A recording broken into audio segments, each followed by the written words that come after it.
So I've never been a person who kept up with what's new in gaming. The only games I have from this decade is Sonic Generations and Freedom Planet. Heck, the newest console I have is an Xbox 360, and even then I only bought it so I can play Sonic 06.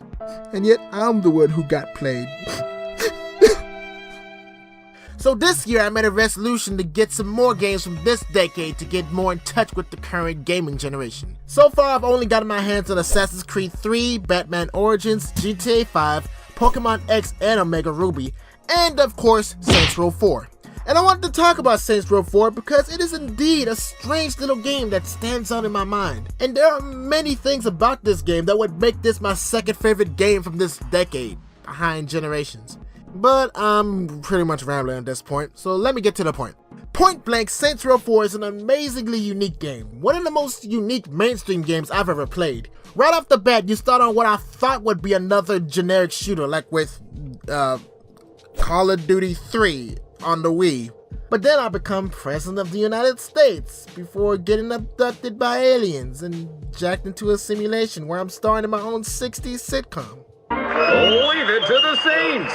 Leave it! Until I pretty much set that on fire and get transported to another simulation, where I eventually get superpowers! I freaking love the superpowers.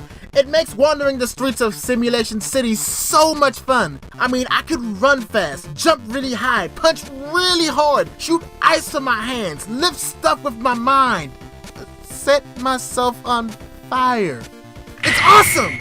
This is like my childhood fantasy coming to life, being a superpowered beefcake in a crime-ridden city and being completely overpowered. In fact, a little too overpowered. Okay, so one thing that I hate that this game did is that they give us a huge chunk of these powers early on. I mean, sure, you can unlock some of these other powers later on and upgrade them to become even more powerful thanks to one of the most intricate and involved upgrade systems I've ever had the pleasure of using. But the super speed, super jump, ice shot, and super strength are pretty much there from the jump, which kinda takes away some of the drive. I would have much preferred to have gotten, say, the super speed later on in the story. That way you can make cars more useful.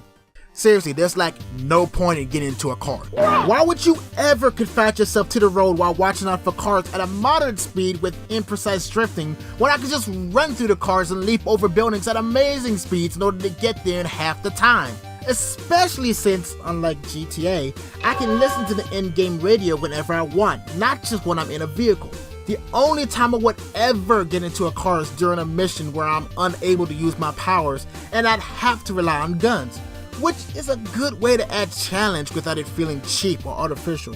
The guns feel great to use and have a lot of variety, thanks to the inclusion of the alien guns and the big purple thingy, which is, it's just great to smack people over the head with. Waboosh! And the big purple thingy is what draws me to this game. Oh, okay, well, not that, but just the mere fact that this game is weird. The simplistic story and the use of the big purple thingy would have been weird enough, but on top of that, it has missions that pay homage to many gaming classics, such as Streets of Rage and Metal Gear. And it all makes sense. There were very few times where I didn't know what was happening, like when I had to fight Paul. A lot of the time, I just went with the unusual direction this game would take me. You know, except for those weird glitched out people. Ah, f these people! They just make my skin crawl and just freak me out with the deformed bodies and weird giant eyeballs. I mean, I get why they exist because the simulation isn't perfect and glitches are bound to happen, but that doesn't mean I have to like it.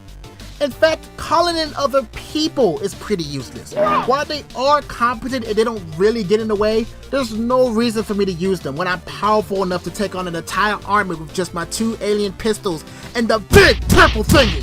And you know, while I'm complaining, having to constantly go back and forth between doors that connect the simulation to the real world just to redeem some rewards for completing some side quests can get really annoying. It really should have just been an option in the menu. But really all that's just nitpicks of what's otherwise a fantastic game. I had fun plowing through the city and beating up alien overlords while banging Kendrick Lamar on my in-game radio. It was fun, invigorating, and was definitely an eye-opener of how immersive games can really be. And it's for this reason and more that I have to give Saints Row 4 my love rating of best friend. I can definitely depend on it if I want to have a good time, with hours upon hours of content that will keep me wanting more. Sure, it has some flaws, but come on, no game is perfect. I enjoyed this game's strangeness from beginning to end, and I look forward to playing through it again in the future.